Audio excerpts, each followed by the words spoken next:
Psychic. Psychic. What does that word make you think? Does it conjure up images in your mind? What does it do for you? I want to discuss something that I haven't discussed before.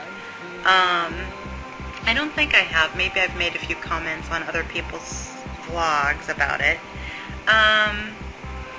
But what do you think about people who are psychic or say that they're psychic, and what are your own experiences? That's what I really want to know about, your own experiences, and I'm going to share some of my experiences in the psychic realm. I, for one, am one of those people that I wish that they'd come up with a different word, because now the word psychic has been kind of messed up by people who are freaks and not truly psychic and scammers. So, anyway, I have had these tendencies ever since I was little, to know some things before they happened or have them in a dream. But let me give you some of my most fun experiences. And also first let me preface it with what I think of psychic. That word to me really means is it's not magical. It's natural. It's just supernatural. I think it's really just plain old natural. Being able to tune into things and maybe dream of them or have ideas about them before you physically see them, to me is like tuning into a radio station. You know how you're going through the dials. Okay, if you're old like me, you go through the dials, and some of the stations are fuzzy, and then all of a sudden you just tune into one.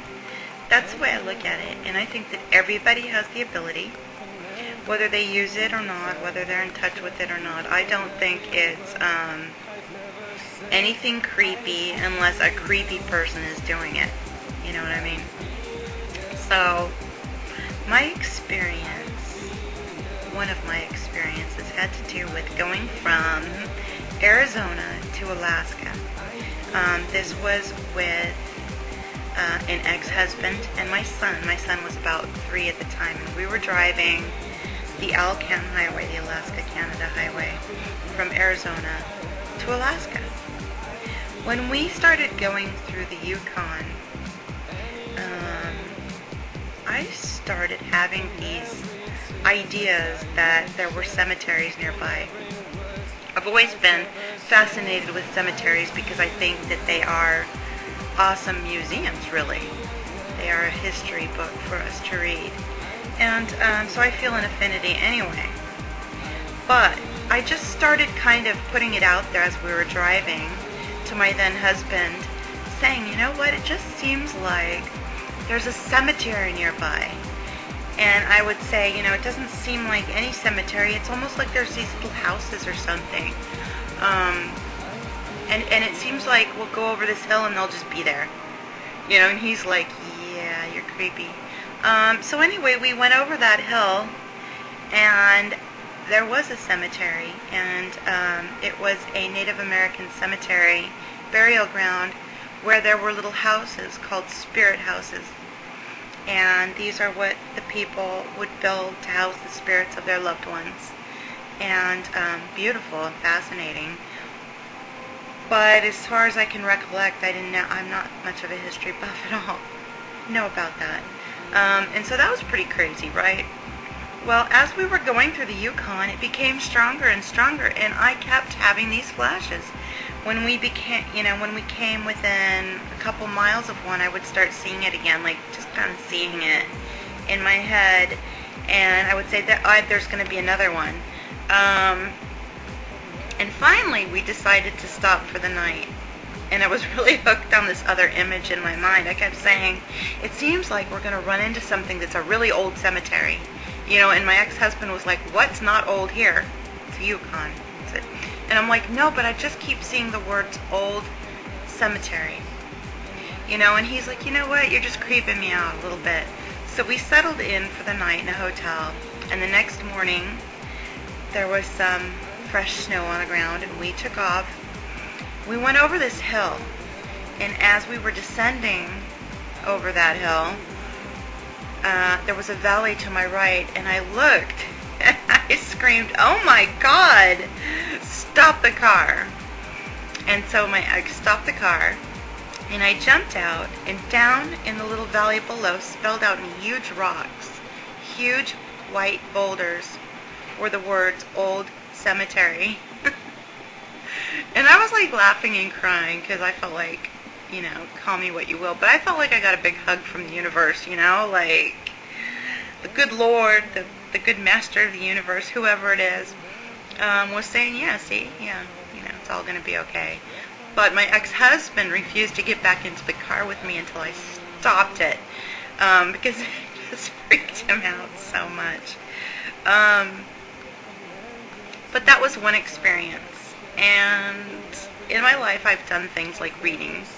I still do them from my friends occasionally. There was a time where I did it for a living. I used tarot cards. And then I stopped using those too because, they freak some people out. And so I would just hold an article of clothing or some jewelry or things like that. And I would just get these stories going.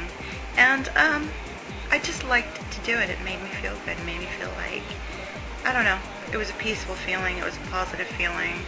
And I even did some readings for folks who had loved ones that passed on. And I just gave up whatever thoughts came through my mind. For me, it's like a big, long meditation. And for one time, I did a reading for my best friend's husband. His father had died in a crash, heroically, trying to save someone. And, my best friend's husband wasn't like a big believer in all this mumbo-jumbo stuff, but he was willing, and so I started out with the tarot cards. We weren't really getting anything, and then I said, do you have any jewelry of your father's? We could try that, we'll just see, and if I don't get it, I don't get it, and it is what it is. And so I held his father's watch, and I started getting this very comforted feeling and a very happy person, jovial person, joking kind of person feeling around me. And so I started writing, I put the watch down, I started writing and writing and writing, and I just wrote these words like Shelby and register and some dates and,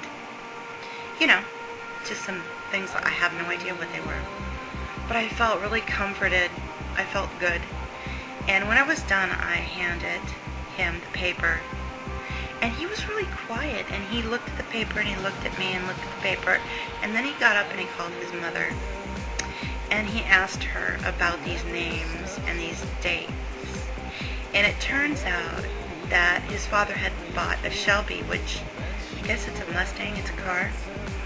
And when they registered it on the date that I gave him, it was like a red letter day for them. It was a very special day for his mother and his father. And it was very touching to them because it's like he was there with them. And so what do I think about that? Do I think it's like, ooh, this big important message that's going to change the world, and people from the other side are going to speak to me and tell me that what we can do to end wars and hunger? No. I just think that sometimes loved ones have something to say, and what they say is just a way for them to get you to understand. It's for you to feel connected and to feel loved and remembered.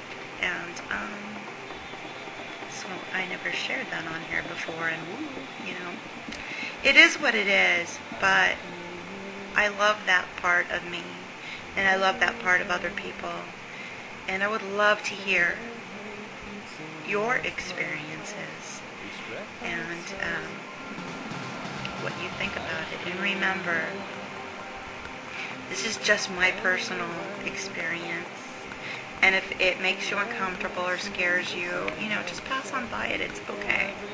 So, love to hear from you. So take care. Peace.